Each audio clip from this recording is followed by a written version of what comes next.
Hey, hello, and good morning. Congratulations, Final Smile, on getting first. Wow, and hello, and hi to Hack and Caleb. Welcome, and everyone else, hello.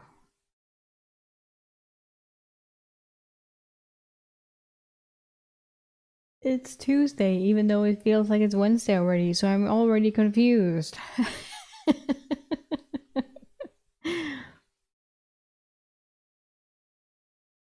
A good start of the week. Hello!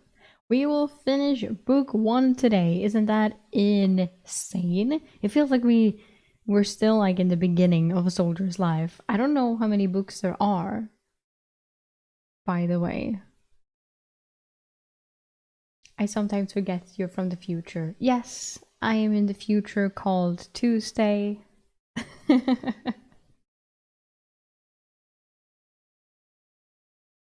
It's not that much in the future.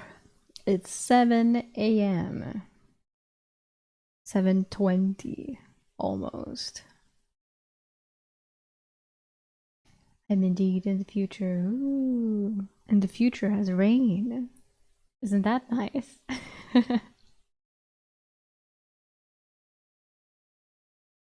I like it because it was like 28 degrees yesterday. So I'm very happy that today it's like 19 and rain. I'm like, yay! One day of a break. Break from the heat.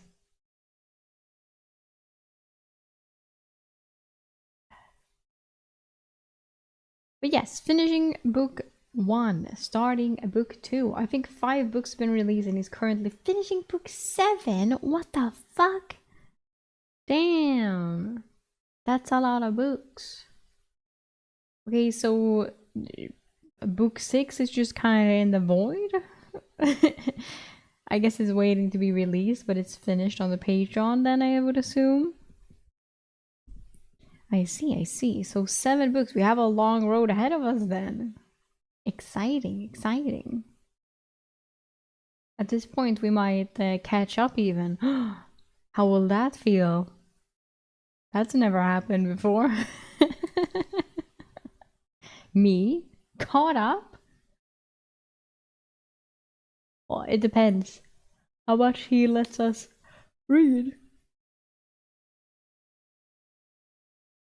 There's a lot of editing and re-releases. Okay. Well, I have because I figured since I have book one, I think it's the third edition that we're reading,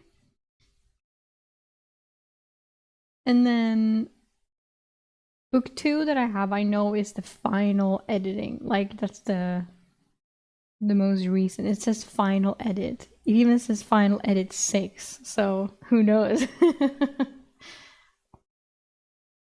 But okay. We'll see. I hope we will get permission to continue. So far, he seems into it, so that's nice. Very happy about that. But we have permission to all of book 2, so that's gonna take a while, regardless. We have a lot of time.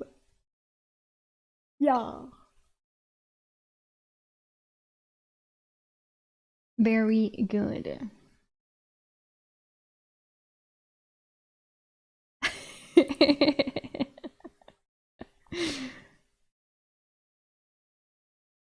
He has been very nice to me so far.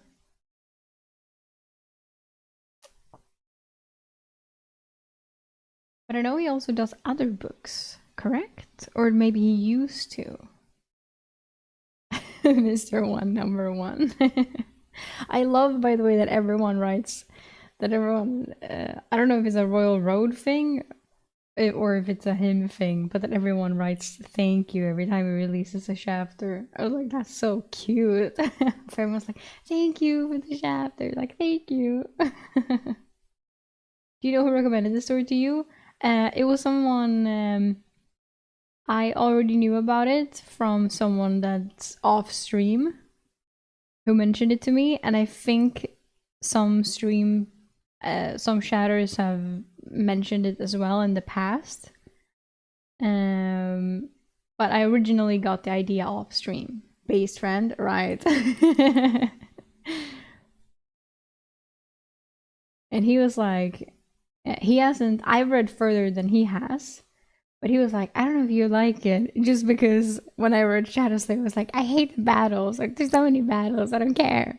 But I was like, there is not any battles in a soldier's life. Of course there are. Of course there are, but um, not as he would have assumed, I guess. So I'm like, I like this. I enjoy this.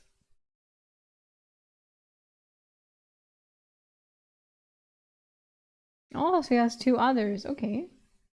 The other story he also regularly works on is World Sphere. I think he does 4 chapters of Solar's Life and 2 chapters of World Sphere each week. He's simultaneously writing 2 different novels? 2 or 3 even. Even 3? Holy shit.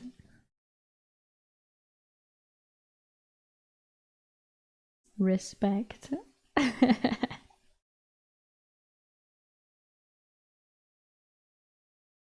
And thank you everyone for the suggestions. I know that it comes in sometimes. Even now, I got one earlier. Was it this week? Last weekend? It was a few days ago or yesterday. Someone wrote a suggestion of a novel in the Discord server, and I really appreciate that because when we are caught up with something and we need something new, then I always know like I can just check here and then go ask the author and be like, "Hello."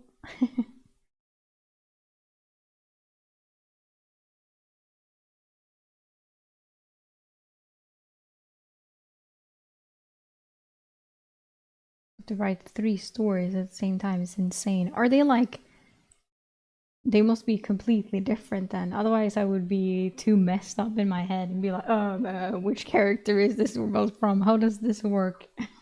How does this world work now again?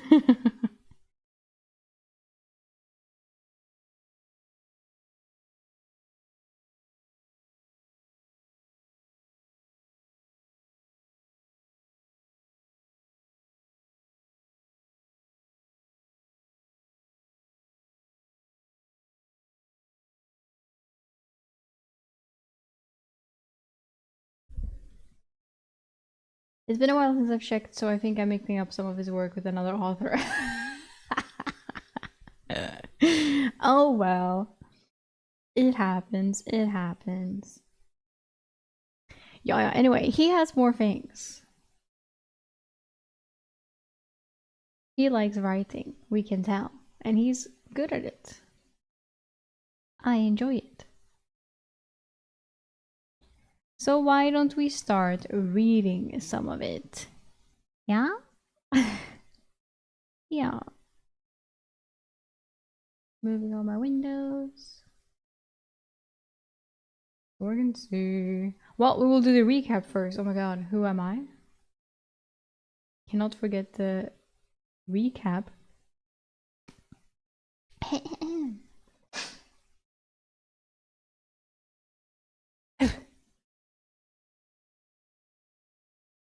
I yawn. Okay. Last time on A Soldier's Life. The battle begins. Moonclaw, the beloved, is shot down and Eric is asked to go finish its rider off. But she happens to be a young looking elf, so Eric feels bad about killing her and instead traps her in his space. But oopsie, that's the general's sister, and he has a mage that can show him the past, so Eric is now headhunted. The other asshole mage, who isn't Castile, dies, I think, so Castile decides that it's time to flee the city. The Barteradians does not approve and follows them, and when Eric is on Buttering Rock's duty, he gets shot and recognized as a sister slayer. So Eric takes said sister and kills the scout with her fireball and then leaves her there so he can continue to flee in peace. A true clusterfuck.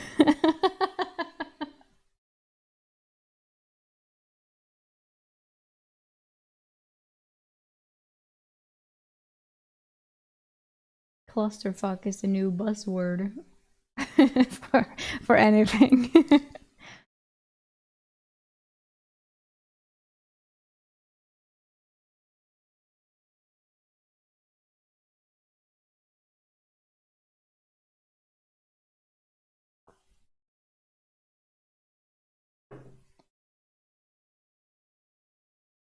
Seersucker, penitent, penitent is similar to Solar's Life with its realistic and gritty isekai. Ooh.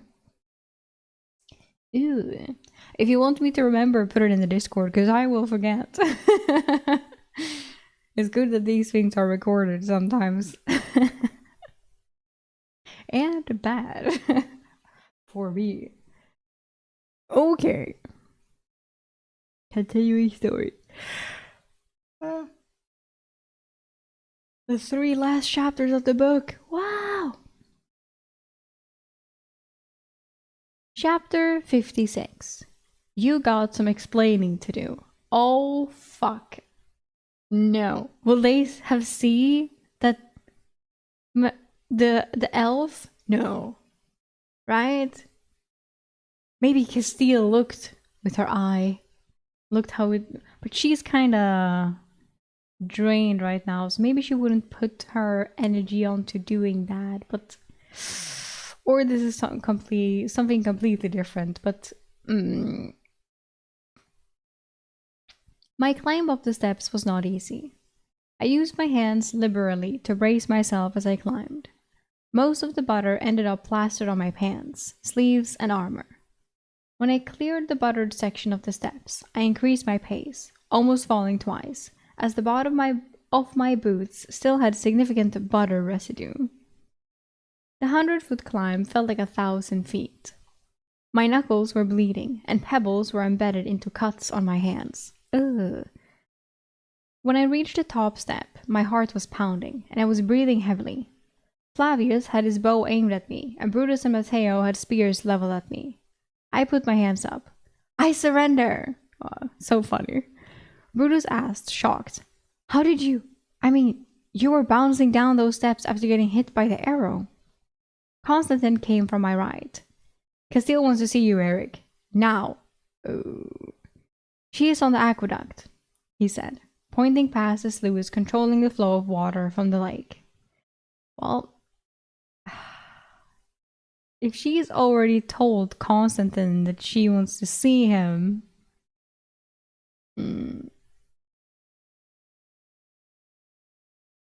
I left the 6 men guarding the top of the stairs and went to the aqueduct.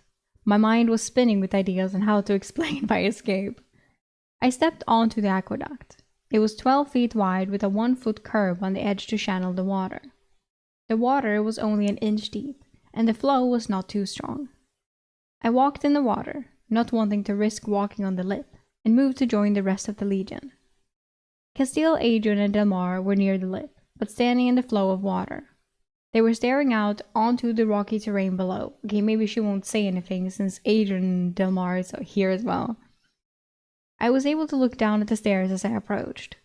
I could see the top half of the stairs, but the rocks and curvature obscured the bottom half. The bodies of the 2 elves were not in sight, and I wondered if they had lived. The commanders eyed me appraisingly. Castile spoke first. You continued to surprise Eric. We thought we lost you. You can thank Blaze that we did not put an arrow in your back during your climb. Since my jaw didn't work, Delmar explained. We could not see who was climbing the steps in the low light. Blaze was certain the person was wearing Legion armor, so we held fire. Damn. I looked at the archers further down and said, Thanks for not shooting me in the back. Blaze's voice came back in, but I could not identify which of the figures was speaking, as they were all facing away from me. You owe me, Eric. I will let you know when you can repay me. Adrian looked me up and down, and I noticed that the sky was starting to get lighter. The sun was coming up. Brutus said an arrow struck you, and then you fell down the steps, Adrian said. Yet you look relatively unharmed. As I thought about what to say, Castile answered for me. I gave Eric a lesser healing potion. Oh, see, Castile is on our team. He was to heal me if I became incapacitated. She was covering for me, and it obviously not trivial to Aiden or Delmar that I could heal myself. She focused on what had happened below. What was the flash and explosion? Are there mages already below us? Mages? I asked. Yes, there was a mage. I told the events in order, to give me time to think. I fell down the steps after getting shot. Well, I guess bounced and slid is a better way to describe my inglorious descent. I tried to smile, but their serious faces had me end my attempt at humor. I paused, getting my thoughts together as they waited. At the bottom, I got to cover to hide from the archer. I was sitting against a rock and healed myself.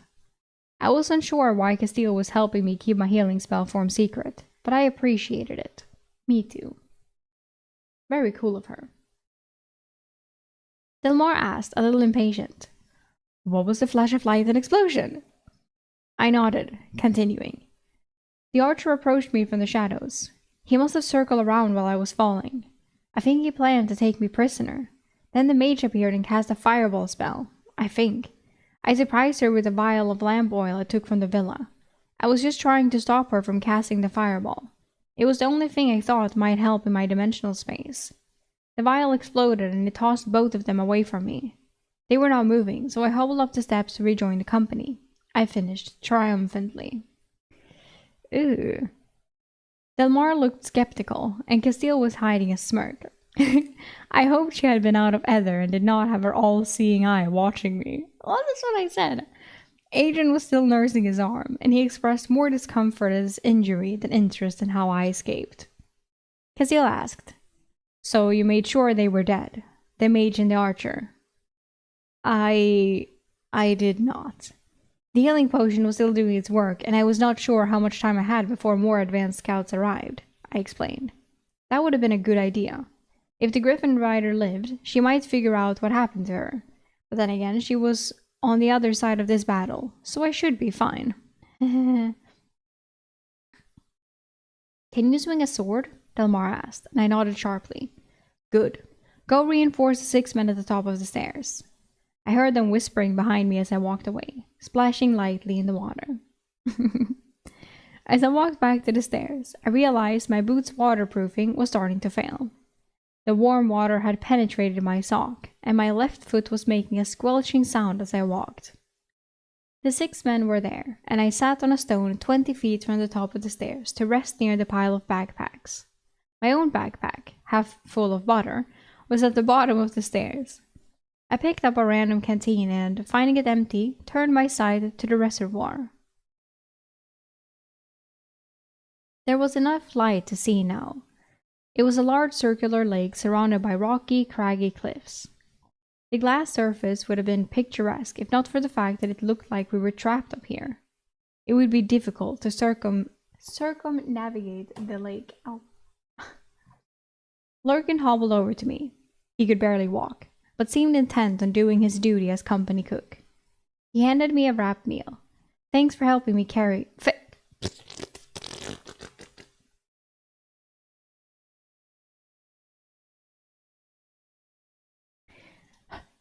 He handed me a wrapped meal. Thanks for helping carry me, Eric. He limped away, dragging his left leg.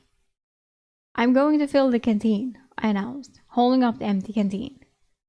Matteo responded. Fill all of them, Eric. Right. Hello, someone. Welcome.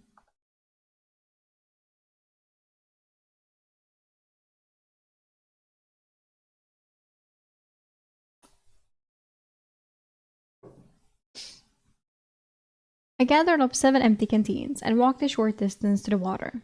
I took off my left boot to wring out my sock, leaving it off to let my wet foot air dry while filling the canteens. The water was clear and cool. I drained the first canteen I had filled before filling all 7, then remained seated on the rock on the shore, just watching the sunrise. I was ready to respond if I heard the sound of combat, but I felt I needed a moment. Felix came to the water with his empty canteen. He looked at my bare foot. Eric, you're not seriously thinking about taking a bath at this moment. He looked at me in the early day's light. Although you could use it, you are a mess of grease, blood, and dirt. I looked at my hand and all the scraps, cuts, dirt, missing fingernails, and dried blood. I shook my head. No, my boot's no longer waterproof. I kicked it lightly to emphasize it. Felix picked it up and inspected it. The sole had become detached near the toe. He was able to wriggle his finger into it. Colm can fix this. He's not just a good blacksmith. He handed me the boot. I sighed and put on the damp sock and boot. Felix asked, "So what was the flash of light?" I kept with my story. Elf mage. I surprised her and managed to get away from her and the archer. Felix shook his head in disbelief. You have to be the luckiest legionnaire in the Empire. You have escaped a bullet, survived the bite of a death dog, and now escaped the Barteradian mage. Satis Gladio is not a fitting nickname. Maybe Felicem or Infelicis, he smiled, because you have to be unlucky to get yourself into all these situations. I grunted in response, because I definitely felt unlucky. Felix looked up, and I followed his gaze. One of the griffins was overhead, well out of range of the bow. It circled our position and then the lake, landing about half a mile away on the shore. It took a drink while the rider dismounted and stared at us from a distance. A second griffin landed next to the first. They were taunting us, letting us know death was coming. Felix grunted. Not long now. We should get back to the steps. He picked up all the canteens I had filled and hauled them back. I knelt by the edge of the water and washed my hands and arms. The filth in the water was quickly diluted as I washed. I kept an eye on the resting griffins as I moved to wash my face. I realized I had lost my helmet in my fall, and I also found a glob of butter in my hair. Oh, I made a point to wash my hair and face, scrubbing out the dirt. You're seriously not thinking about taking a bath? No, I would never. I'm just showering. Finished, I stood and looked at my abused hands. I did not have much ether, but used my healing spell form anyway. The missing nails grew back in slowly. Black dirt and tiny pebbles pushed out of the wounds as they closed. I only healed my hands so it would be easier to swing a sword. I was also now out of ether. A shriek from another griffin in the skies was a call to the two resting griffin riders. They mounted and took to the air. The three griffins were soon circling high above, like vultures over a carcass. I heard the twang of bows from the aqueduct and left to join my companions in guarding the stairs. The enemy forces had arrived.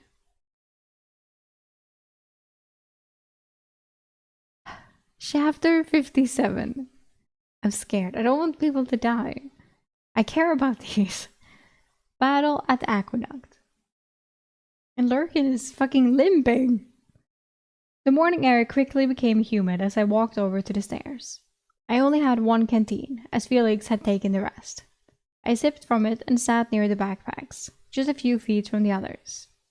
I was not worried about the fight coming anytime soon, as I knew how narrow and treacherous the steps were.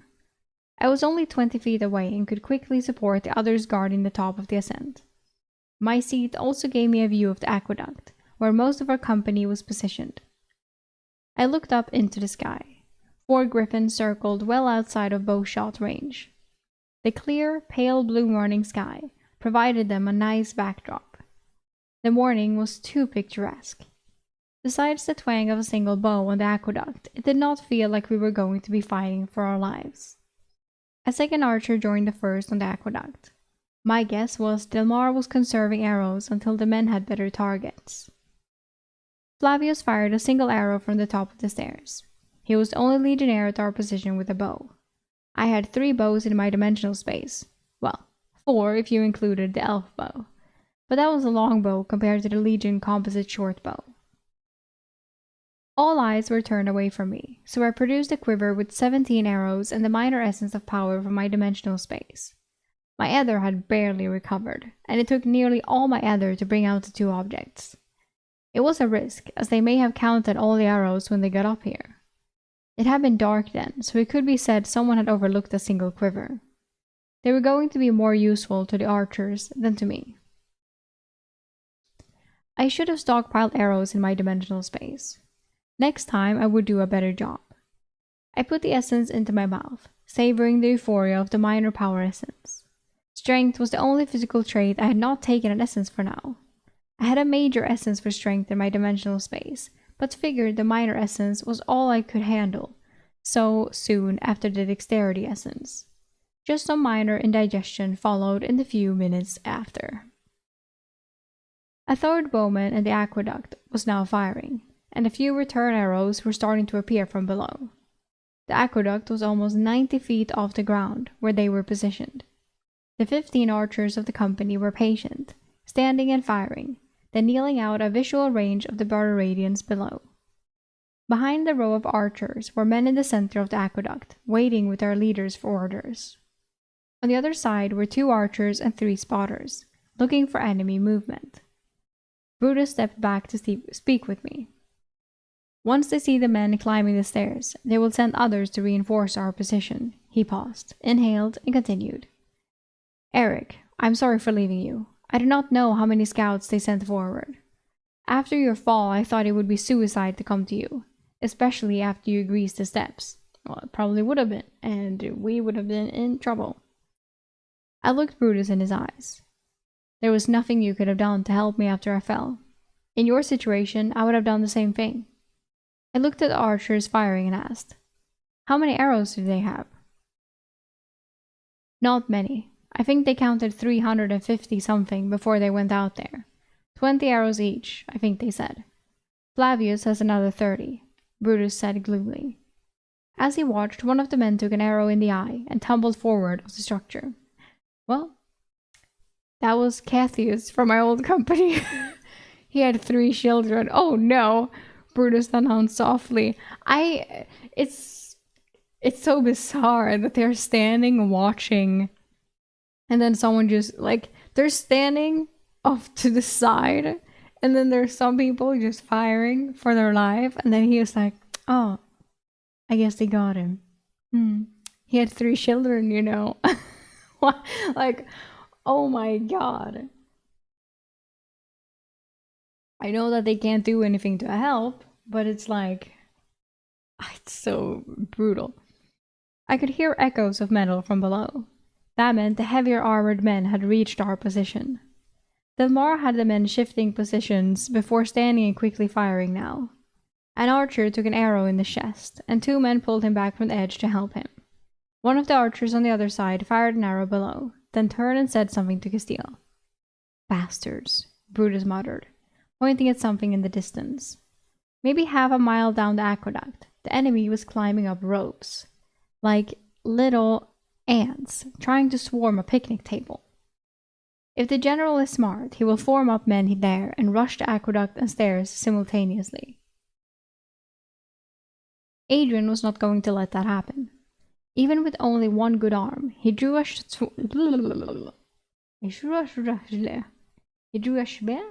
yeah. Just another day, right? Just another day. Adrian was not going to let that happen. Even with only 1 good arm, he drew a sword and pulled 5 men to him, all from Gregor's company, I think, and they splashed down the aqueduct with shields forward to stop the climbing Barbaradians. They might have a chance if he could cut the ropes quickly enough.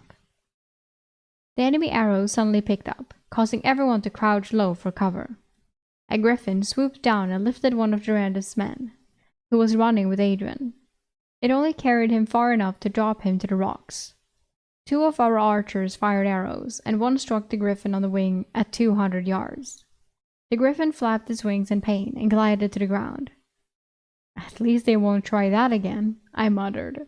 It's like they're just sitting on a rock, sipping from the canteen. So he's like, oh, let's wait until it's our turn. It's so crazy.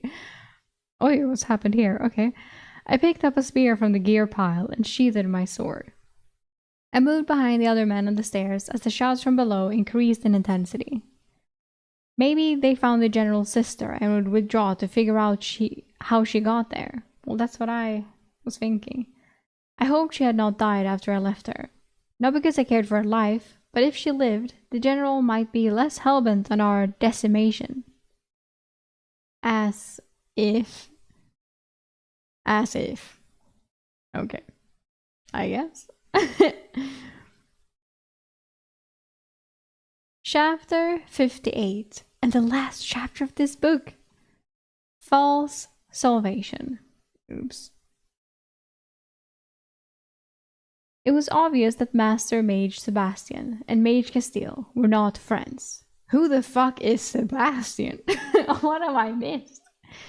As our wounded company watched interaction, Sebastian talked to Castile. Huh? Wait, who is this?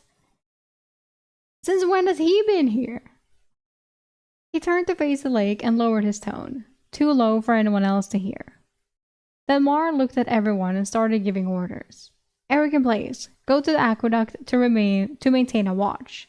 Benito, Willie, and Felix, I want you to help Linus get all the wounded together for treatment. Bring them near the lake. Constantine. I was out of earshot as he continued to give orders. Blaze and I walked out in the aqueduct, and I was quickly reminded that my soul was becoming detached as my sock was soaked again. Unfortunately, none of my deceased companions had feet large enough to match mine. Blaze seemed relatively unscathed in the battle. That was pretty close. How did you manage on the aqueduct? What the fuck is happening? Wait, what? Hold up, something is wrong. Something is wrong. I just don't know what. What? What interaction? Is there a fucking chapter missing? Like, what is happening here? It's not a like, is there a... I felt like the previous chapter was pretty short.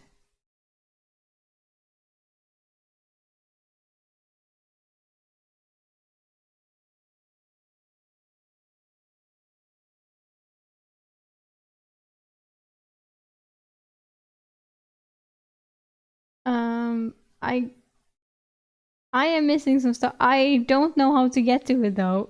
So, wait, wait. He did send me another version at one time. I can check if that has. I will check. Okay, give me a second. I will try and see if I have more. Okay. I can give it. No. I guess it should be allowed, right? I mean, it's just a. But I have. He sent it to me once because because you can see that there are comments sometimes. It has been in the past, and then I was like, "Do you have one without?" And then he sent me another one, but it had even more comments. So I was like, "No, it's fine." But I can just go to that one and see. Just give me a second. Why do I have so many emails? What is this? Oh, this one. My bad. Wrong mail.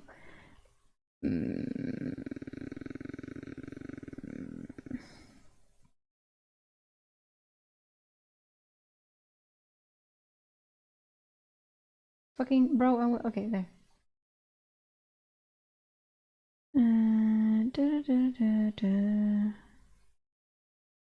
Maybe this one. Maybe this one.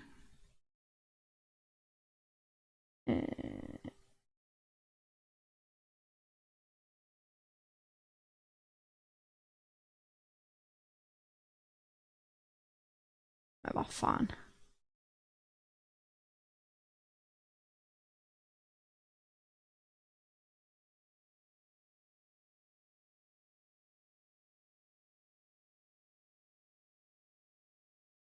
This might be easier. Okay, wait. Okay, you cannot. If I do this.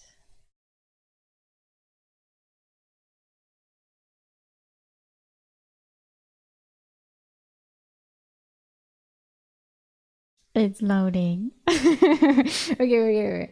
And now we have to go all the way down. I have a Google Docs here.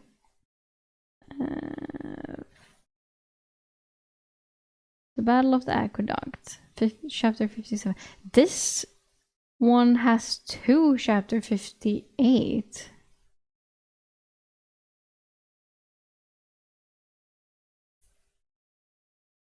Oh wow, there is a lot of... What the fuck?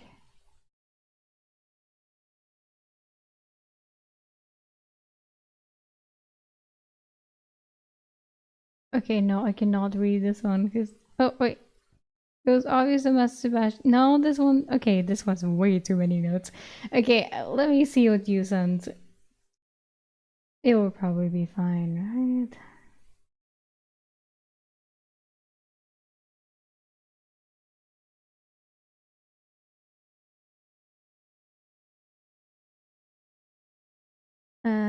It was... clusterfuck. No, no, I know, but this is sadly not the official version. But I mean, it is.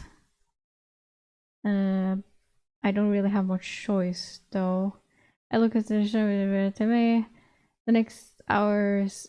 Okay, there's a Drake here. We never saw a Drake. They should be here. La la la. Wait, I'm so confused. Wait, how the fuck? What? What happened here?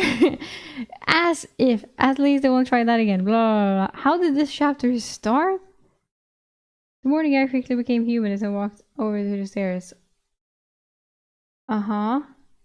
The morning I quickly became human as I walked over the stairs. Okay, 40 little bow. Uh huh. Third bowman. Yeah. I'm sorry for leaving you.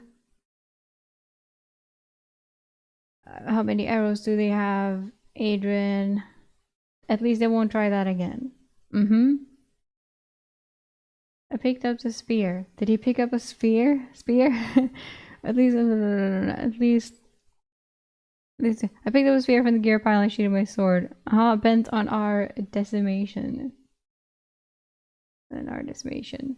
And then it just says as if. But we have like a whole 4 pages left. Okay. Well, thank you for noticing because I would have been like, I guess we're continuing, but like, who the fuck is Sebastian? Okay.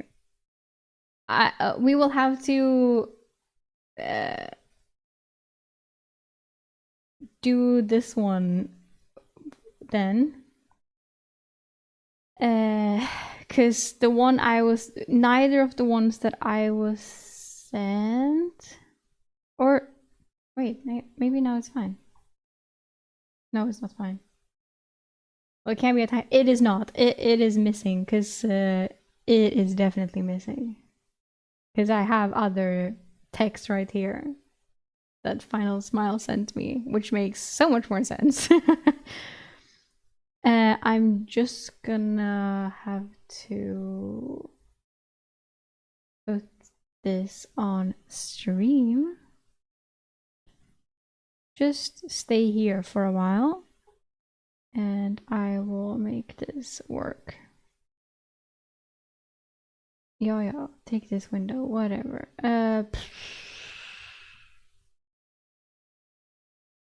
Now which one of these motherfuckers? This one. Okay. No.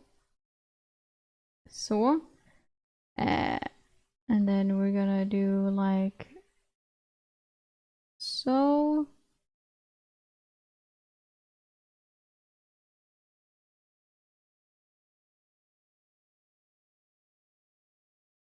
Well, this was interesting.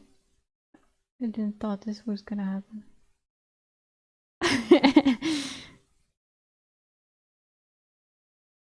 There you go, like so. And then we make this a bit smaller. A little bit. No, okay, fine.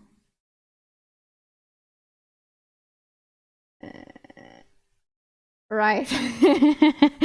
Yeah, we have to have issues. But this was a miss. Okay, let's see here how this looks. This is fine enough. I just really don't want to have to learn how to. I really don't want that shit in there. Wait. Because it is better than the only one here to here.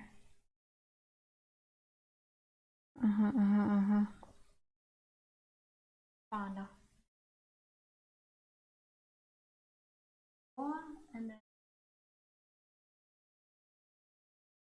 And then we move this up.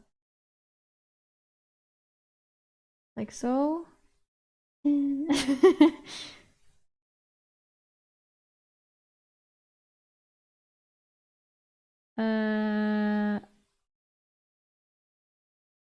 Okay.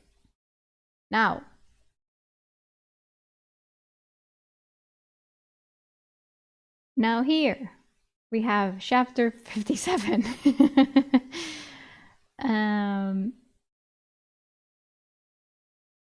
We've already read all of this.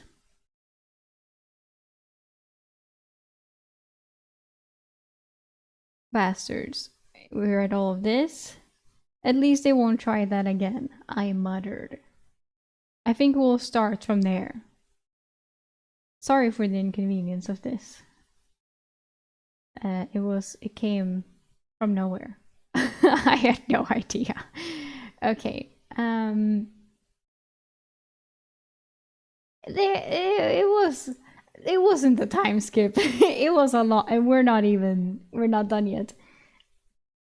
Thank you so much. Yes, thank you so much. Thank you so much. Okay.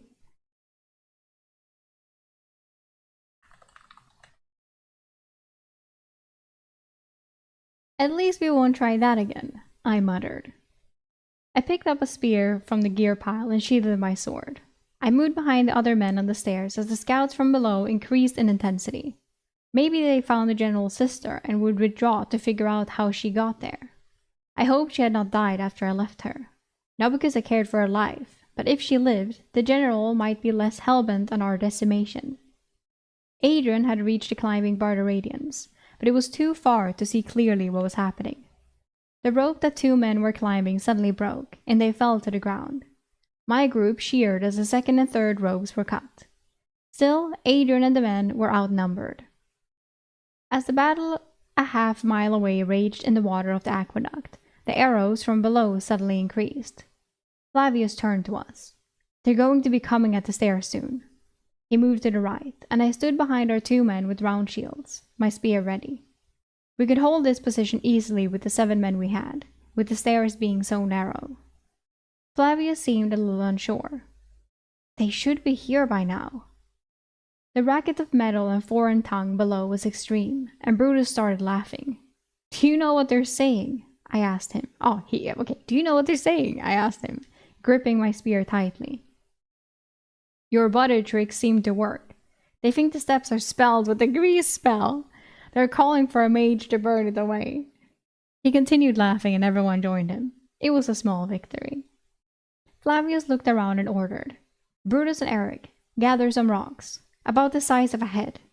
You will need to go to the water to get them, but we can roll them down the steps to slow them. I looked around with Brutus. All the closed stones were massive, but along the shoreline there were numerous stones. I leaned my spear against a rock, grabbed the first stone and rushed back. On my return trip, I could see Adrian and just 2 men returning with him. All 3 were struggling to get back, obviously injured. It looked like our archers had also thinned some, but I did not know if they were injured or dead.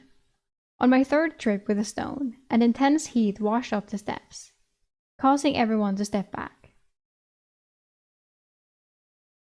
Die.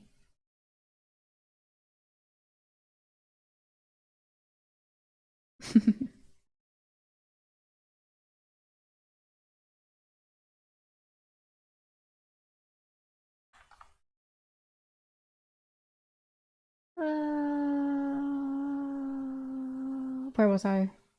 Causing all of us to step back. I know I said.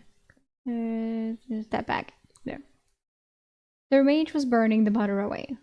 Eric and Brutus, get your spears ready, Flavius said. My spears was by the water, and I raced to grab it. It only took seconds, but as I returned, arrows were flying everywhere from below. The Barbaradians were firing blindly, as they could not see us. The men on the aqueduct and the men at the top of the stairs sought cover from the barrage. This was the Barbaradian push. A lucky arrow took Flavius in the chest as he stood and returned fire. It did not look bad, as he continued to draw and shoot with the arrow in him. Lurkin, on his knees, was rolling the 6 rocks we had gathered down the steps. To my ears, it sounded like there was 1,000 men below. I could not find fear, though, just anticipation. As the arrows paused on our position, the aqueduct men were not as lucky. I saw another archer fall off the aqueduct from an arrow strike. The heavy storm of arrows continued to pin them down. The first Barbaradian came up the steps with a shield in front of him. Spears pushed and hacked at him. It did not last long before Brutus speared his groin and Matteo slashed his neck. I was focused on the steps, but noticed men coming back from the aqueduct. Constantine reached us first. He had lost his helm and was bleeding from a long gash on the side of his scalp. "We are out of arrows, but a few men are climbing the bloody cliffs to flank us.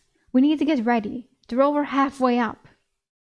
"There is a quiver by the packs, and Flavius' quiver is still half full," I told Constantine, who paused, grabbed both quivers, and tossed them to Blaise. Blaise was soaked but uninjured, smirking when he saw the ammunition. Flavius was now sitting and attending to his arrow wound. Adrian appeared and sat heavily among the packs, bleeding from numerous wounds. I gave him a canteen and started to help the others arriving. "From the left," Constantine yelled. "I'm going to need help over here." Delmar, who was uninjured, looked around. "Felix, Colm, Eric, and Antonio, go help Constantine." I scrambled up the rocks with the others, who were all free of serious injury. Colm was bleeding from his knee, but that was from falling, not an enemy. Antonio was one of Gregor's men. He had a thigh wound from an arrow, but still moved fairly well. We scrambled up the rocks together to join Constantine. Constantine nodded as we came. They were almost up in this area. Maybe a dozen were brave enough to attempt the climb. The cliff was steep, and not a climb I would have tried myself. "How do our chances look?" I asked Constantine, knowing he would tell me the truth. "As long as they do not have more men coming from the city, we can hold. Adrian thinks they used all their grapples in their first attempt to climb the aqueduct. A griffin can get them more in an hour or two if they think of it, but we should be able to hold," he said reassuringly. Felix offered with a smile. The archers took down maybe 50 men, and Adrian's squad another dozen. Besides, Firth took an arrow in the ass. "We have to survive this just so we can mock him about it. Yes, please." Wow. The first Barbaradian scrambled up over the edge of the cliff, and Antonio went to engage him near the edge. As he approached, a dozen arrows came at him from below, all fired blindly, 4 connecting. One went through his throat, and he fell to his knees, struggling to breathe. Rip Antonio, I guess. Without healing potions, there was nothing we could do for Antonio. Constantine voiced obvious.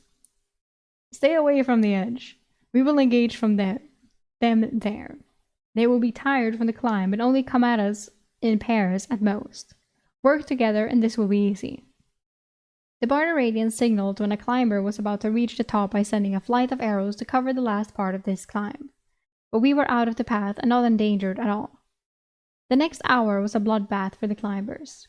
We killed 15 on our side, and another group killed 8 on the other. The attack slowed, and we waited. A griffin high above shrieked. We all looked up. "Look!" Constantine pointed over the lake. A single flyer was streaking toward us. It was not a griffin, but the silhouette of a drake. Constantine whispered, "That is a fire drake, Fitta." Let's search. I don't want to.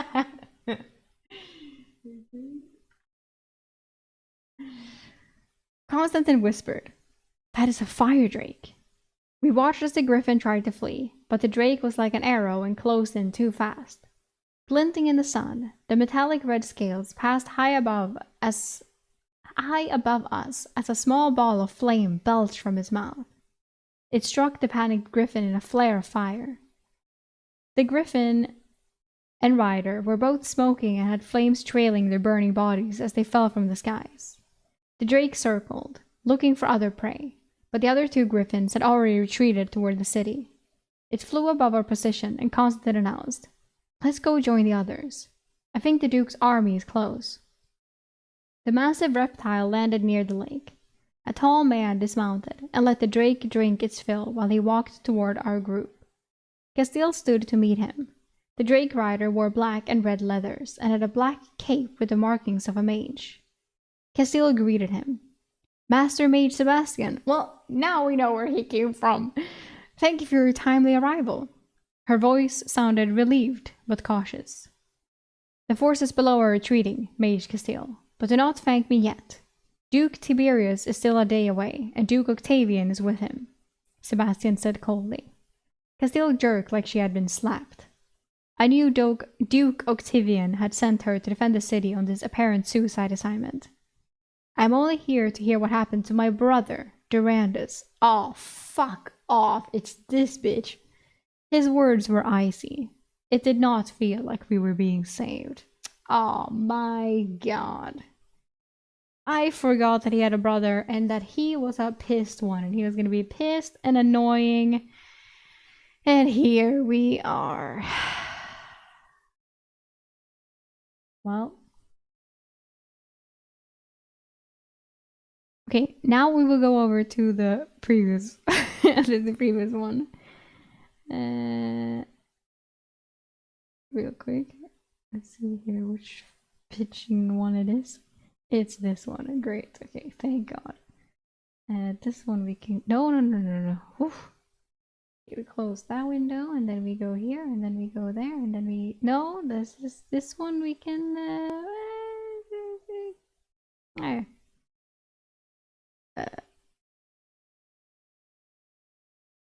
Oh, so we should start here. Okay, great.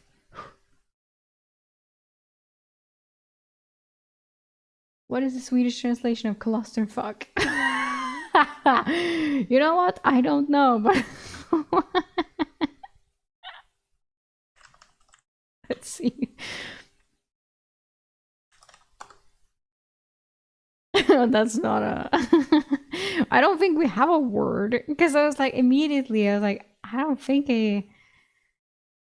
we don't have a direct translation to clusterfuck.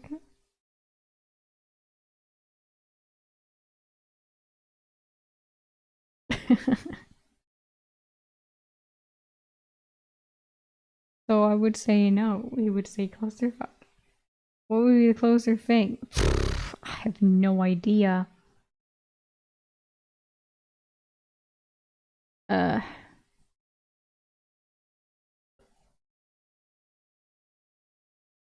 have no idea. What would that even be?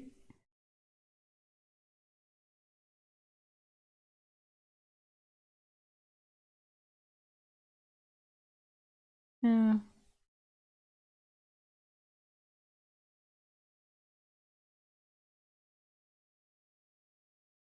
Total chaos. Total chaos, we would say. Total chaos. Helvete, that means hell. Or like, not as the, like, total chaos. Chaos.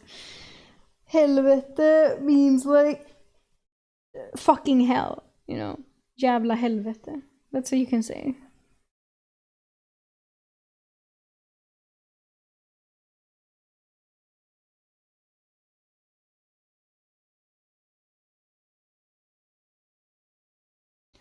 It's probably like, it's not chaos, but that's the closest we can get, like chaos, you know. Like, I have no idea. Fun thing to think about, though.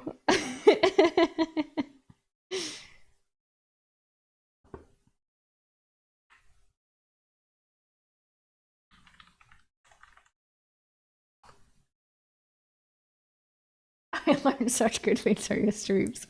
Good. Happy to be of service. Okay. Now let's hope that this chapter is correct. It looked fine, so...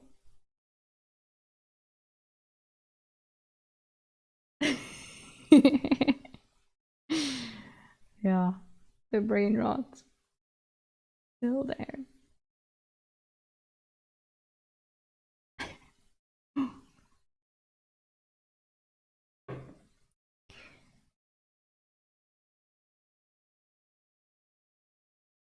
So,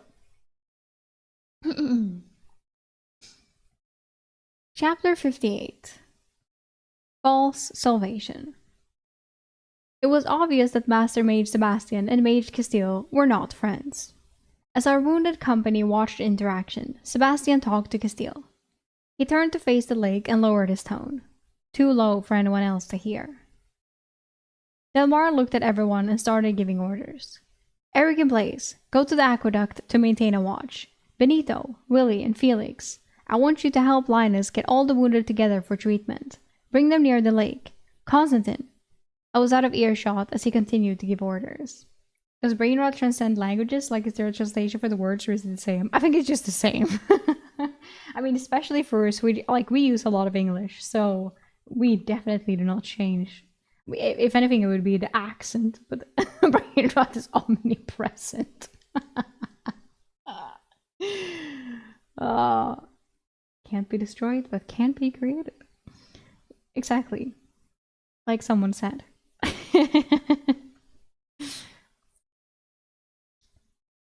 Blaze and I walked out on the aqueduct, and I was quickly reminded that my soul was becoming detached as my sock was soaked again. Unfortunately, none of my deceased companions had feet large enough to match mine. Blaze seemed relatively unscathed in the battle. That was pretty close. How did you manage on the aqueduct? Blaze started to get animated with words and hand gestures. Craziest fight I've ever been in, he indicated the aqueduct. Shoot, duck, shoot, duck. Lay flat in the water while protecting the bowstring. Get up, shoot. As we reached the position, we saw 5 dead men, their blood still turning the water red. I recognized 2 men from our company, Malcolm and Fidel. I did not know Fidel at all, and I never remembered hearing him talk to anyone. The other 3 men were from Gregor's company. Blaze was doing a better job than me at not being affected by the death. He immediately kneeled in the water at the edge and scanned the rocks below. I joined him and looked down on the carnage. Dozens of bodies were scattered among the rocks. Blaze must have caught movement because he drew an arrow and fired. A Barduradian who had been sitting in the shadow of a boulder groaned, as he now had an arrow in his heart. Ooh, in the heart, damn. Blaze said without remorse, I was just speeding him on his way. He was in a lot of pain. Isn't aqueduct something related to water? What exactly is it? You know, I have been thinking about the same thing this whole time. I have no fucking clue. What the fuck is an aqueduct? I just know that it's water. Like, I'm thinking of like the watering holes, like savannas, but that's not it, because it's some type of bridge, isn't it? The sewage systems the Romans invented. Right, that's what it is. But it is a bridge, isn't it? I just spiritually knew you didn't know, so I asked. Sure, thanks. It was the mightiest opus of engineering back then. Well, I'm not a guy, so I do not think about the Roman Empire every day, so I don't know much about it. But thank you so much for explaining.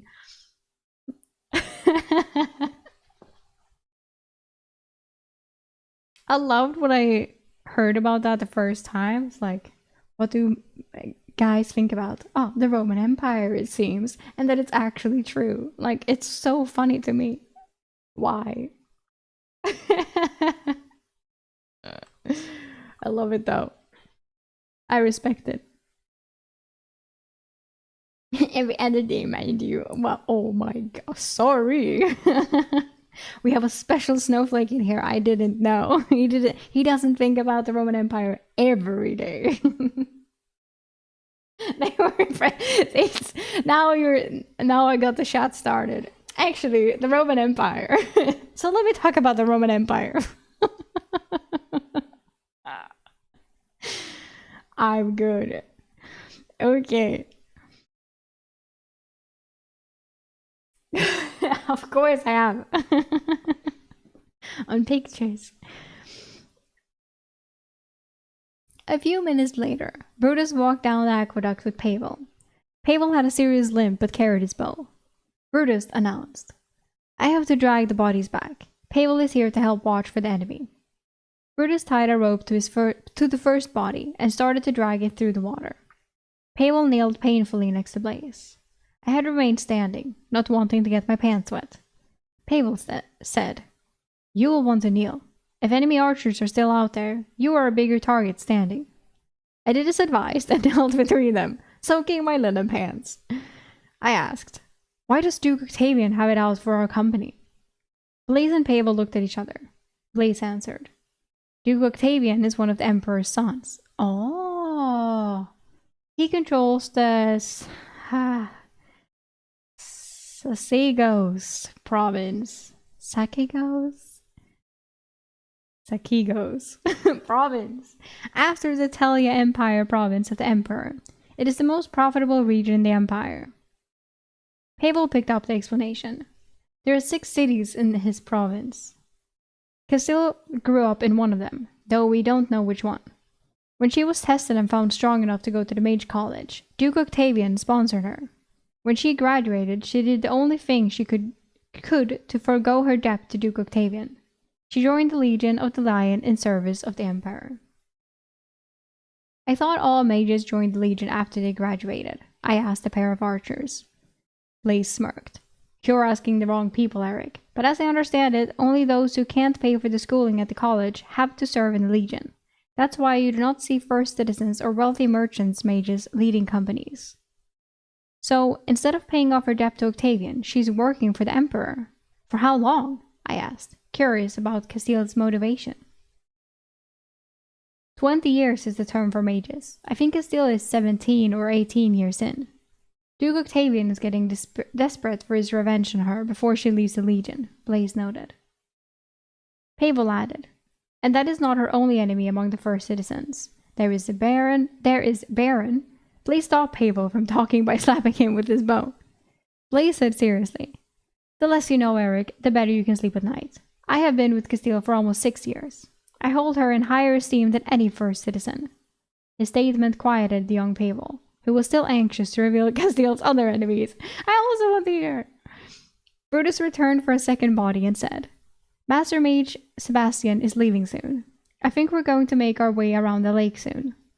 Castile purchased a few simple healing potions from the mage for the more heavily wounded men. He tied a rope and hauled another body away. Dante and Lysander walked past us. They were headed to drop the bodies off the aqueduct, where Adrian had fought. Blaze said, "Even though we do not control the city, Castile does not want the water fouled for the citizens. The Barbaradians will repair the aqueduct if they keep the city." Brutus finished with the bodies. Flavius is going with Sebastian to look for the collector. "What? Out in the swamps?" I asked, louder than I had intended. "Yeah, he's going to direct him to the island where Durandus lost it." Oh my. "After they find it, they will probably fly back to the Duke's army. We're going to have to walk around the lake," Brutus said, studying the dead bodies below. "What if they don't find the collector?" I asked. "Oh, Sebastian is a powerful mage. He specializes in dominating the minds of creatures. He will probably dominate a fish." Imagine a fish, oh no, frog or something to find it for him. Brutus replied before kneeling with us, having finished his inspection of the dead Barbaradians below. "He will dominate a fish." "He can do that?" Pavel asked in disbelief. Brutus frowned as his pants got wet. Then he responded, "Yes, he has dozens of creatures on his estate." He heaved a heavy sigh. Once Durandus and Sebastian were tasked with killing a baron. Sebastian brought 10 direwolves to attack the baron and his family's carriage in the countryside. I have never seen anything so brutal in my time as a legionnaire. The entire time the wolves were tearing the family apart. The high mage was just smiling at his pet's ferocity. He shivered at the memory. A small roar from the lake had us all. I'm laughing because I read chat. Eric gonna get ratted out by a fish. That's insane. Oh. We saw the red drake take to the sky with 2 passengers. I watched him speed south, and I wondered if I had just condemned Flavius to death. If Sebastian did not find the essence collector, he would kill Flavius in anger. While watching the drake, Pavel asked, "Does he command any legionnaires?" Brutus shook his head clear of his thoughts. "What? Yes, he has 2 dozen or so. They take care of his pets. He actually breeds the drakes for the Dragon Legion on his estate. The brothers were close, so I don't think he's going to take kindly to his death. My guess is we will not see Flavius again. Rip. If that doesn't satiate his revenge, he will track me down. Blaze offered unhelpfully. Eric was there too. Yes, but he was not assigned to protect him.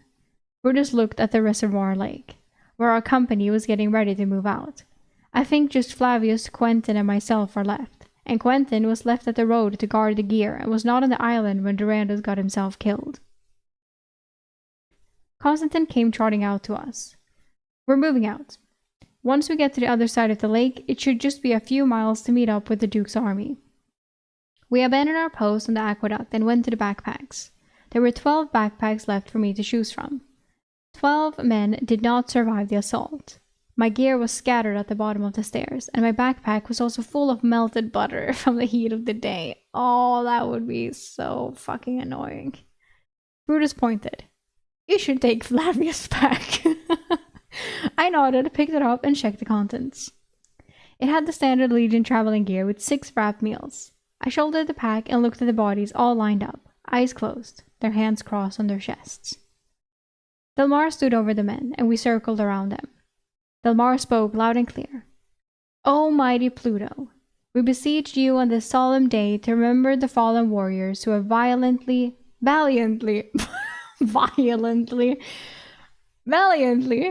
fought for justice in the Empire. Their courage and sacrifice will forever be etched in our hearts and minds. Grant them peace and rest in your realm. May their spirits find solace and tranquility in the celestial lands. Guide them to eternal glory as they join the ranks of heroes who have gone before them. We humbly ask their next life be better than this one. It was a warrior's prayer. We all turned and left. Normally, the bodies would have been burned, but we lacked a way to start a fire. Whoever cleaned up the bodies below would have to take care of it. We waded into the waters on the shore and moved around the lake. Everyone was capable of walking, though several men still had upper body wounds. I was sure that Linus had stretched the potions that Castile had paid for from Sebastian. When the water got too deep, we had to scramble over the large rocks on the shore. It was easy to see why we had not tried to flee by this route. Progress was painfully slow, literally, for our wounded. The enemy would have rolled up behind us while we were trapped and exposed. It took hours to make our way around the lake. Then we climbed to the lip of the crater and had to make a treacherous climb down to the woodlands below. It looked like when the mountain had exploded. The blast was directional toward where Matcha was built. The forest below only had a few boulders near the edge that must have fallen from the cliff we were currently descending. Adrian fell 15 feet under descent and broke his ankle, due to still only having the use of one arm. Other than that, we all made it to the forest floor. Constantine was our only remaining scout. If he was correct, the road was about 5 miles north through the woodlands. Constantine warned everyone. The next 5 miles will be difficult. These are wild, untamed woods. There could be any number of deadly creatures and plants inside. A man walked out of the woods. Now, Constantine, don't try to scare the children. What the fuck? Constantine's eyes went wide in disbelief. He moved and shook his wrist with the man. Cornelius! Who is this woodman? Homeless? How did you ever find your way all the way out here from your stacks of books?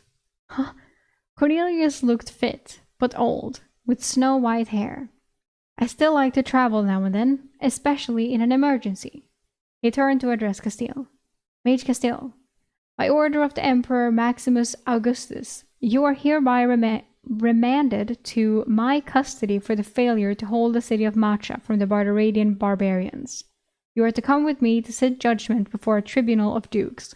Ugh. Everyone in the company tensed, and a number put hands to their hilts.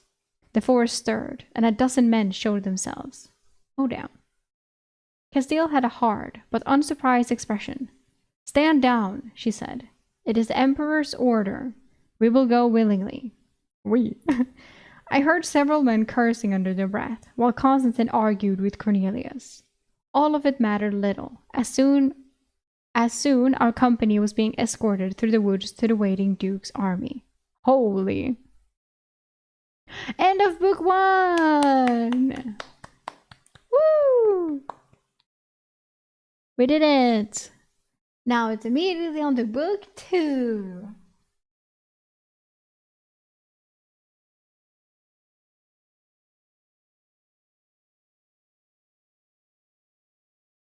I'm gonna clean my glasses.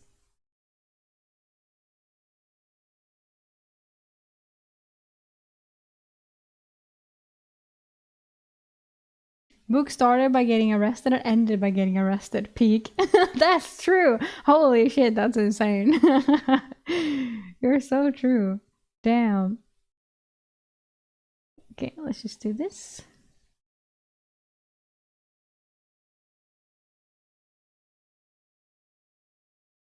Oh.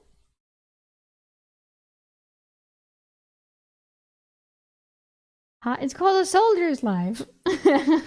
It's in the stream title. Hello?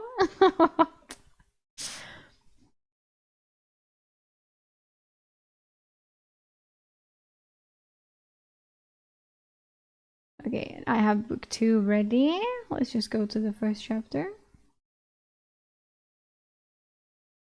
I don't read stream title before joining. Isn't it always there? Is it? Maybe not on the phone. People probably watch on their phone. Who reads titles? I mean, it's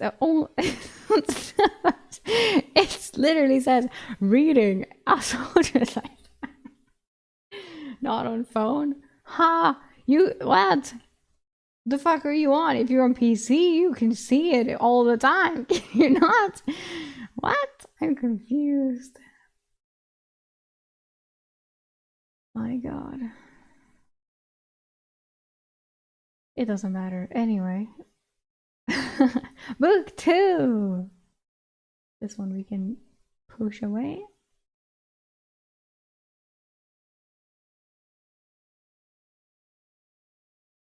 Boop. Boop. Oh no, politics! Oh no! Spare me!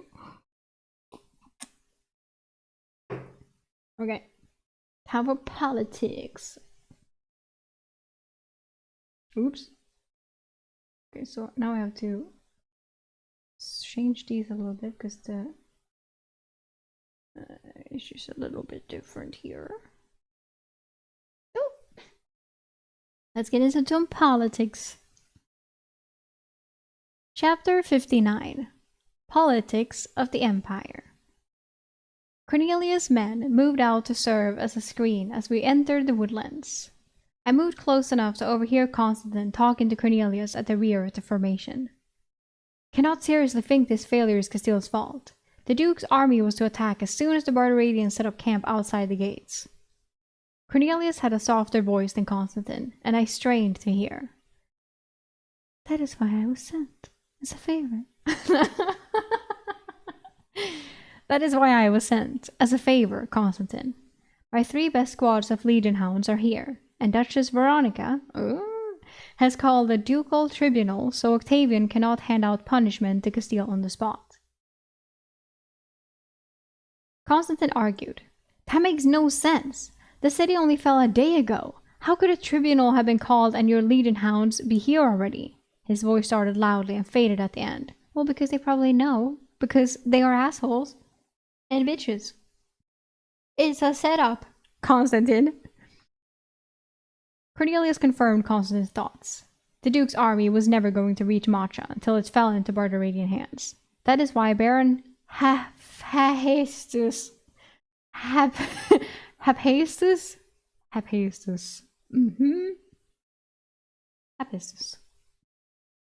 abandoned the city to join the army. He is in Duke's Tiberius' pocket and was aware of the plan. And Gregor and Durandus? Constantine asked softly, seeing the bigger picture. Gregor is not well liked, but was apparently just a disposable piece on the board. When Durandus insulted Duke Santino by not marrying his daughter and paying for her first citizenship, he sealed his fate. Before we learned Durandus was killed, Duchess Veronica thought I would also be rescuing him. Cornelius walked past me as he moved toward the front of the formation. His aged face and white hair seemed out of place on his athletic build. Someone is fucking impressed, it seems. Eric, damn. Silver fox.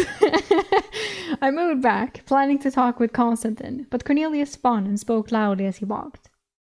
We dispersed a null camp. That's how you say it, right? On our trek through the woods. They should not bother our large group, but remain alert.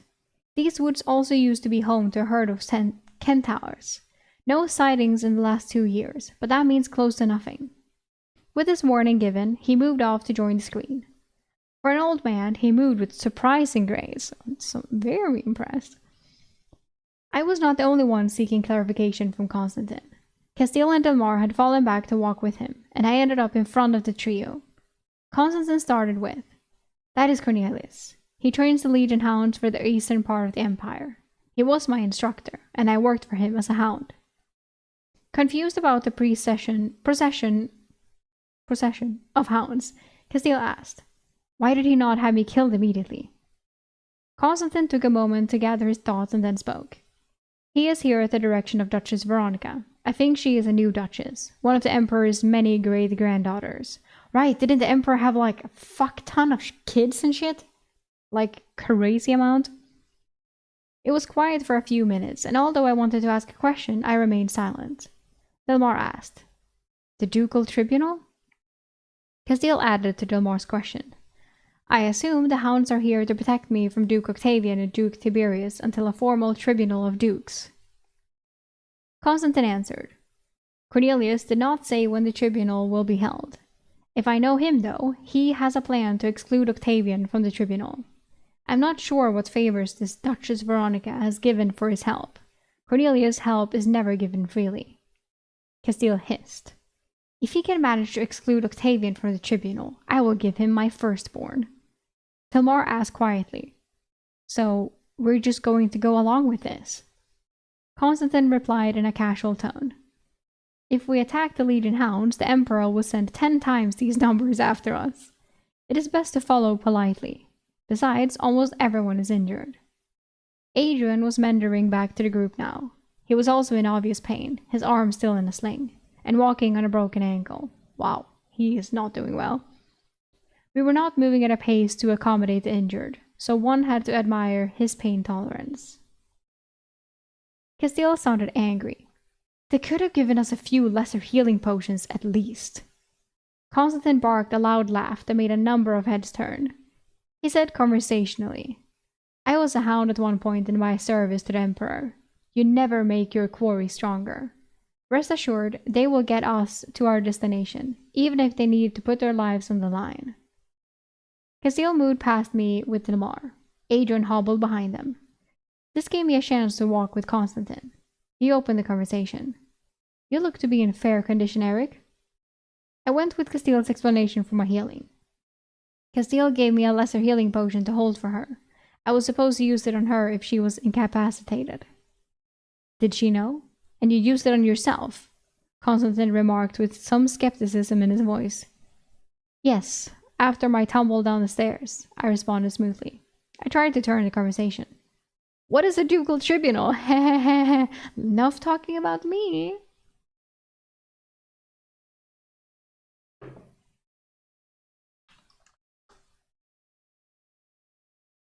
Constantine grunted. "There are 16 dukes who control the 16 provinces outside of the imperial province, which is the emperor's seat. The dukes are the higher law, and 3 of them can sit in judgment of any mage or first citizen. The 3 members of a ducal tribunal are assigned by the emperor himself. Whatever game Duchess Veronica is playing at, it is dangerous. She is in charge of the Sobral province, the newest and smallest province in the empire. If I remember correctly, it has a modest city on a river, and that is it." "Is the Duchess an ally of Castile?" I inquired. Oh lord, I'm not going to remember any of this. The politics? Me neither. I will hope to be reminded when I need it. Not that I am aware of, but if she is opposing Octavian, there will be a reprisal for her action. Constantine mulled. He then looked at me. The politics of the Empire are more deadly than the Barbaradian army. My advice to you is to stay as far away as possible. We walked for a while and a question formed in my mind. Why would Castile not flee the Empire? Constantine grunted and pointed at the men making their way around us through the woods. The hounds always find you. How did you become a hound? I asked, watching the men flitter among the trees. Interested, are we? He chuckled. Well, two things are needed. You need to complete legionary training, and you have to have a useful spell form. So, I qualify? I questioned. We were approaching a clearing, and Constantine focused on scanning the tree line. I suppose you do, he said, distracted. It is not as plush as you think it is. The hounds track down beasts, mages, men, and sometimes children. They are the attack dogs of the Emperor. This, he motioned to our escort, is out of character for them, and I'm curious how Duchess Veronica sent the best of them to secure Castile. We entered the clearing, and it looked like a campsite. There were two small shelters, and inside, foul-smelling bodies covered in fur and blood. I walked with Constantine for a closer look. These are gnolls. Do you have them insignia? We do, but I have never seen one before, I replied, inspecting the dead creatures. Arrows had been pulled out, throats were slit, bellies were cut open, and entrails pulled out. The creatures were vaguely humanoid, but definitely more beast-like. Hyena men. Constantine looked into the other shelter and grunted before walking on. I looked inside as well. Puppies. No, baby gnolls. Puppies! All ruthlessly slaughtered. Oh no! I moved to catch up with Constantine. He gestured toward the carcasses. That is what the Legion hounds do best. I am sure if they were not tasked with bringing in Castile, they would have tracked down the rest of the pack. Gnolls are a scourge. Is that what you did? Hunted monsters? I asked him. Brutus had moved beside us to listen. No, I was the monster. Oh, okay. I hunted mostly soldiers, deserting their posts. Some legionnaires, failing to do their duty, and a handful of regular men as well. Highwaymen and other criminals. If a hound is coming for you, the trial is already over, he said hollowly. Brutus asked, Why did you leave? Constantine smirked. I'm amazed that he did. It feels like something you would be stuck for life for. Like, can you leave? You know? I didn't. I was recruited into the service of someone else. There are not many ways to leave the hounds. Ah! Well, I'm onto something. He pointed at Cornelius' forehead. To leave, you need to be reassigned by your commander or complete your tenured service. Someone negotiated with Cornelius on my behalf. Who? The sound of bow twangs could be heard to our right, far and deep into the woods, and everyone paused to listen. Constantine unshouldered his bow and went into to follow the noise. We had to wait for 10 minutes until Constantine returned. Our group was moving again, but Constantine was at the front talking with Castile. Word was passed back that the hounds had encountered a giant spider and dispatched it. Ugh. Matteo joined Brutus and me. We broke out some wrapped rations. Matteo had gotten his soaked when he tripped in the reservoir, so I shared one of the meals from Flavius' pack with him. As we finished the meal, we reached another clearing. This time it was a wide, packed dirt road bisecting the forest. Cornelius was talking with Castile, and soon we were walking down the road. The pace had increased, and Adrian was grunting at every other step while keeping up. Poor Adrian, I swear. The forest finally faded into open fields of wheat. It was late evening, and a dozen riders came charging toward us on the road, their horses raising clouds of dust behind them.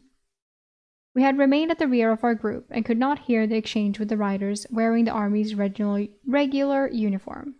It did not matter, as the riders rode back in the direction they came from after a quick exchange.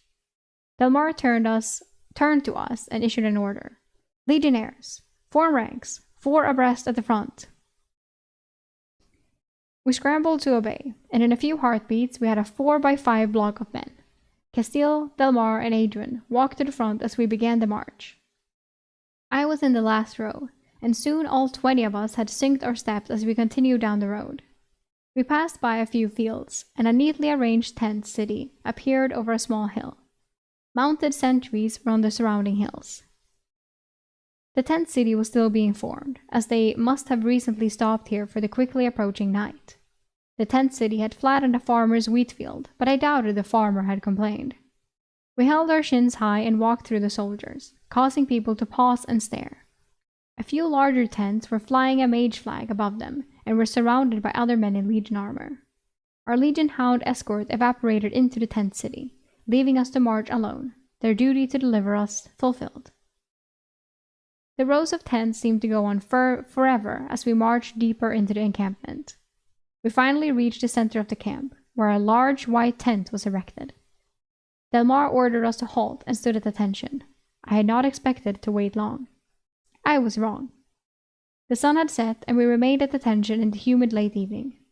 I wanted to ask a question or even just get a drink, but I was too afraid to be the first person to do so. That was how we remained throughout the night. Statues outside the command tent as the Duke's army continued their business. My God. The rich blue moon lit the camp, and we soon fought to keep our eyes open. I felt pity for the injured men, especially Adrian, who shifted ever so slowly at the front of our block on the broken ankle. We were all still standing when the hint of dawn crested the sky. Several of us had swayed during the night, somehow finding the ability to sleep while standing for short periods, but none of us fell. The command tent flap suddenly flew back, and a man in a general's dress exited the tent. He walked past us, not saying a word. Shortly after, another man exited the tent.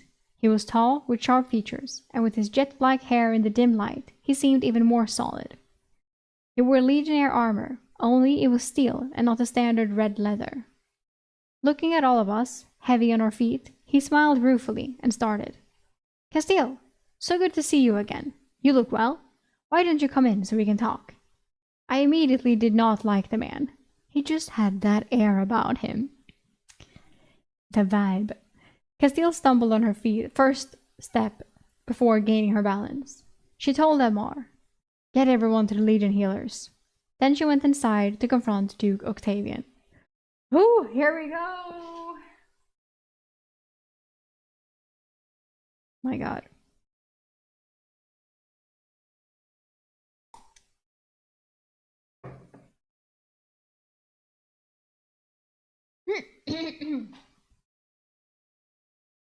Chapter 60. Recovery. My legs were unsteady for a few steps, and my boots were still damp from wading through the reservoir. All I wanted to do was sleep, but the army and the small encampments of Legion companies were waking and packing. I feared I would not have the opportunity to rest. Somehow our marching block was more haggard than when we entered the camp, but we still followed after Delmar and a severely limping agent. Delmar seemed to be scanning the flags of the Legion companies, looking for something particular. I asked Brutus, "Are all these flags for different mage companies? Do we have a flag?" Do we have a flag? Brutus looked up and studied a few flags. Most are mage companies. You can tell by the solid background. If there is a horizontal stripe in the background, it is a Duke's Legionnaire company without a mage. Dukes cannot command mages, and they must pay the Emperor a tax for legionnaires under their command. Legion units without a Duke or mage in charge have no flags. Castile must also have a flag, but I do not remember ever seeing it. Felix, from the back row of the marching block, answered tiredly. "Castile has a black flag with an orange bull on it." Oh, cool. I do not know if she chose it or inherited it. I have not seen the flag since we marched during the New Year parade in Telia. It's been a few years. Delmar found what he was seeking and quickened his pace towards a grey flag, depicting a red serpent. Outside the tent's entrance, he announced us to two legionnaires in pristine leather armor. "Mage Larita, Mage Castile's company seeks your healing skills. Please grant us your favor." His tone was very respectful, and an older woman with mostly grey hair and blue robes exited the tent, a steaming cup in her hand. I like her already. She looked over our group and sighed. "Very well. Strip to your undergarments before entering my tent." I love her. She turned to one of her Legion guards. "Do we have orders to move out yet?" He responded sharply, "No orders yet. The army will advance after the midday meal. I expect us to follow. The old mage turned to Delmar. We have time then, Delmar. You may enter and send in your men in threes. No armor or filthy clothes. She wrinkled her nose, turned and went inside the tent. With Mage Larita accepting our request, Delmar looked more relaxed. He turned to us and spoke loudly. We are fortunate. The best healer in the Legion is going to see to our elements. Everyone, strip, and keep as much of your body stink out of our tent as possible. We all stripped. As I took off my boots, some of my soaked, callous skin went with it. My heels were bleeding freely, and I did not feel the sting until the air hit the exposed flesh. My feet were not the only ones in dire need of attention. Everyone had gotten their feet wet in the reservoir, and the hard-earned calluses were puckered with water and peeling away. Oh, fy helvete. The first few men were down to just their loincloth, so I copied them. Adrian had protested to going with the first group, but Delmar yelled at him. Looking around at the rest of the company, we were filthy and about half had unhealed upper body wounds. Brutus fell on the grass and lay back. Delmar snapped. You fall asleep, Brutus, and we will not wake you when your turn comes. I sat cross-legged next to him to wait. Brutus had his eyes closed as he spoke. This is the largest benefit of being in the Legion, Eric. The healing. The regular army might see a magic healer in their infirmary who was looking to practice their craft, but that would be it. As a Legionnaire, you can walk into any large city and find magical healing without paying a single coin. I nodded, and it made sense why people would volunteer to fight in the Legion over the army. I looked down the row of tents. If all these flags belong to mages, how come we were defending Macha with just 3? There must be 20 mage companies in this camp, I asked in disbelief, because it was a suicide mission. What can you not get into your head? Brutus responded while yawning. More. Probably close to 30 in the entire camp. Don't ask me why. They would not care for my advice. He chuckled at the absurdity of a duke considering his words. Adrian came out walking stiffly, testing his healed ankle. Lysander came out next. Delmar turned. Lysander, you are with me. Let's find a Legion supply wagon and get new underclothes and socks for everyone. Lysander did not look thrilled, but nodded and went after him. Brutus was... Just because it didn't say, I imagine that they are walking in loincloths away to find a wagon. Brutus was snoring in the grass. I let him sleep until we were the last 2 remaining and kicked him awake. The tent had 3 tables in the center, a comfy bed along one side, and a modest dining table. An array of fruits, breads, and sliced meats were on the table. The Legionnaire inside seemed to be preparing another teapot for Mage Larita. I bowed. Mage Belly... But... I'm overheating. Okay. Mage Larita, thank you for healing me and my company. It is an honor to be healed by the best healer in the Legion. The fuck, someone's trying to score? The older woman chuckled softly. Best healer? I am as close to the best healer as I am to being a virgin. Whoa! Dude. Can she come with us? Delmar was just buttering me up to do my best. No fear, boy. I may not be the best, but I am better than most. Up on the table and lay down so I can assess you. My God. Berta stood while I lay on the table. Larita moved to my head and placed her hands on my ears. I felt a pressure in my head that suddenly cleared. I felt lightheaded but not nearly as tired. Some minor trauma there. You should wear your helmet more, boy, she said jokingly. I lost it. Falling down 40 feet of stone steps, I replied irritably. I am sure there were plenty of men no longer in need of theirs close by, she replied cleverly. She moved to my left arm, and I felt a warmth spread throughout. When she let go, my arm felt cold, and I got goosebumps. She repeated this with my other arm and then moved on to my legs. She mentioned, Your knee has been healed several times somewhat sloppily, probably by an alchemist's healing potion or a bad healer. That's me. I nodded, but did not have time to speak as she moved to my torso. She focused on where the crossbow bolt had penetrated, and I felt a sting. I reached reflexively for it, and she slapped my hand away. Just some small fragments I'm extracting. You probably used a healing potion. They closed the wound too quickly to get all the debris out. She felt across my chest, working her way down. Sometimes I felt some warmth spreading from her hands, sometimes not. I remained still as she reached my groin, cupped it, and squeezed a little harder than I thought necessary. Healthy, unlike some of your fellows, she noted merrily. Holy shit. You are the last one? She asked Brutus. The sleepy Brutus nodded and took my place on the table. Mage Larita quickly started to repeat the process. Oh my god. What happened? What just happened? Mage Larita is a fucking menace. My voice cracked a little as I asked cautiously. When the healing mages healed us during training, they never touched us all over. Oh my god. Larita paused on Brutus and looked at me. They were not healing mages, boy. They were using spell forms. Very inefficient. I use a diagnostic spell form with a very focused range. Then I heal just what needs to be healed. It conserves ether and is much better healing than a potion or spell form. I fixed a dozen issues you did not even know about. Holy shit. Thank you, mage, for your insight and thorough healing. I bowed slightly and stepped back. I would gladly take the handsy nature of Larita if it healed injuries even I was not aware of. She continued her work, and I think Brutus had fallen asleep again. Larita addressed me. Delmar used to be one of my legionnaires. He did a good job for me. She smiled slyly. She looked me up and down. I could use a large boy like yourself. Oh my god. If Castile survives this mess, I might ask for you a favor. I might ask for you as a favor.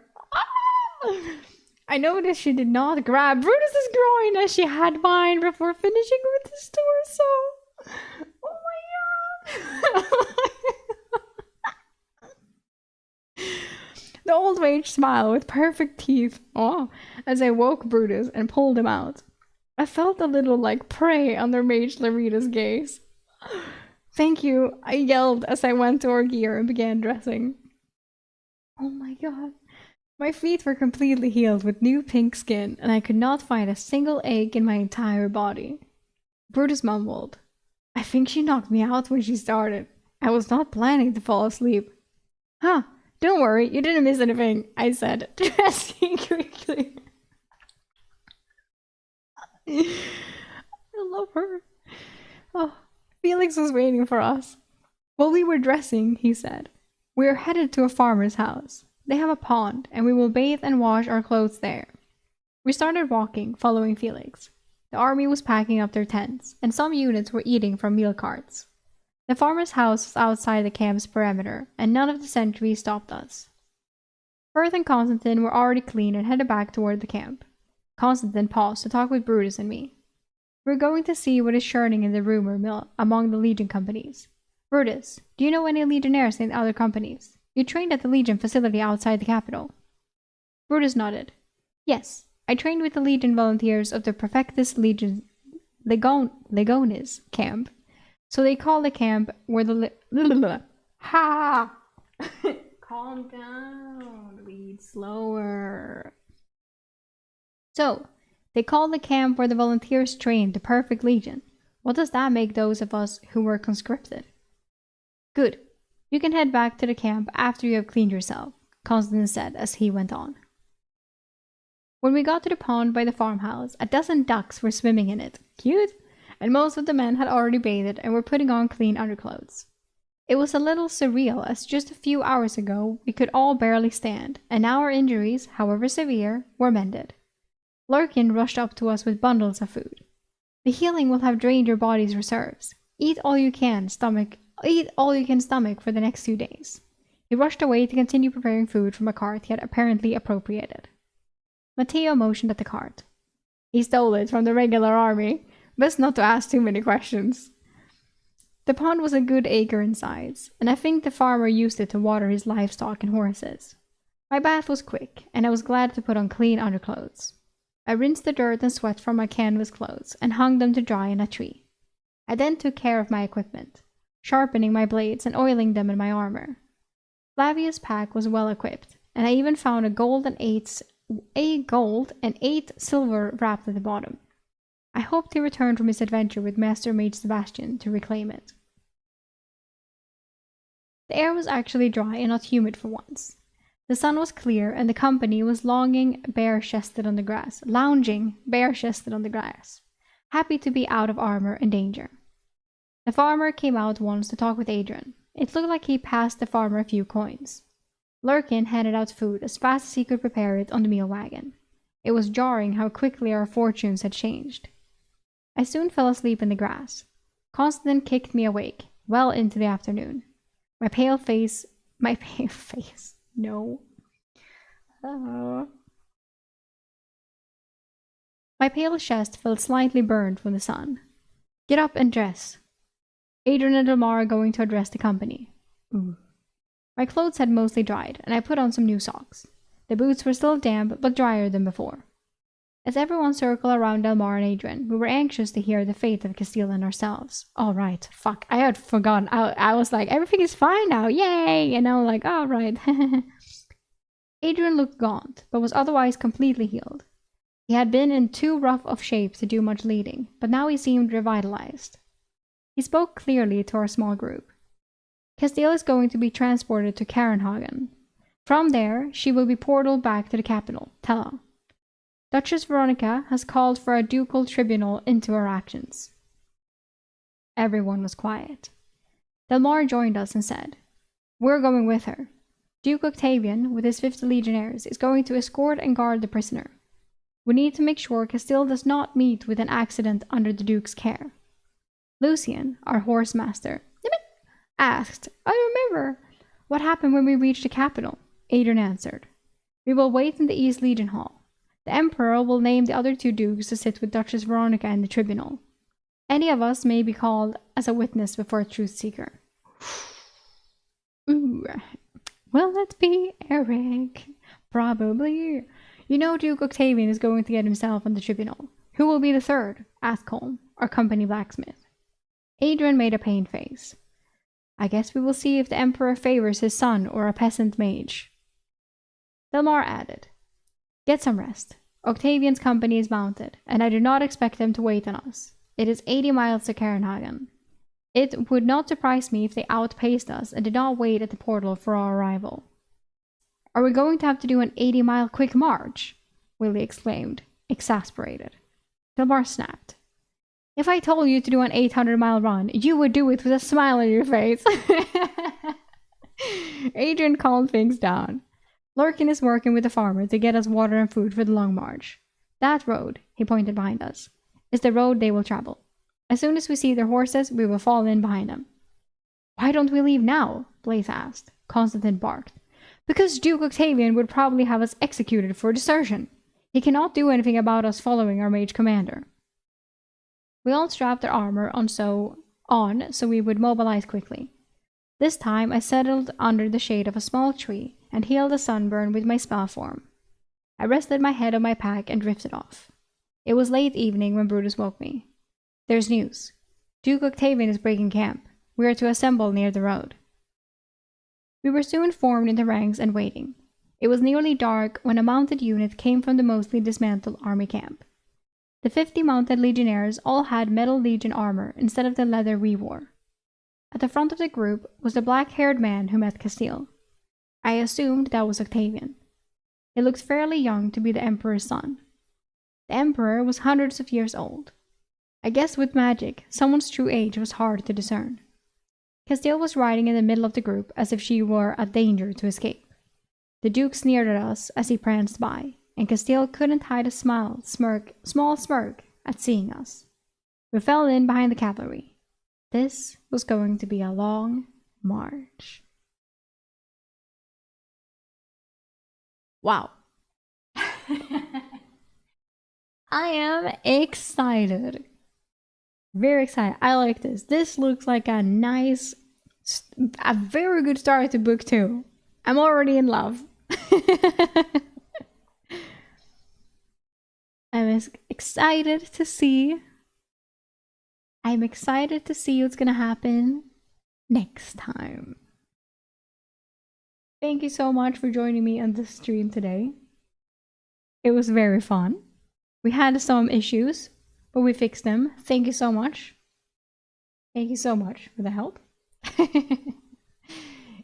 This is amazing. I love it. I love it. But that will be it for today's stream. Tomorrow is Wednesday, so tomorrow a new League lore video will be uploaded and no stream. I will not be able to stream for a couple of Fridays, I have learned. Sag. But at least you get a Wednesday video. Albeit it's like... Did I use albeit? Oh my god, I've been reading too much novels. Holy shit. I'm scared. Even though they are like 5 minutes long. But it's something. And I hope you enjoy them. I really enjoy making the lore videos. So I hope you like watching them as well.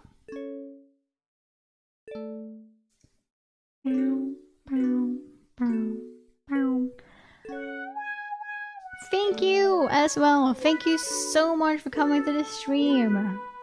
Feel free to go follow me on Twitch, YouTube, Instagram, TikTok, and join the Discord server for all the goodies. And I hope you have a wonderful day and night and next day and everything and stuff. Thank you. It's been fun. I'm in a great mood. Have a nice rest of your day. And I will see you next time. Heyo, bye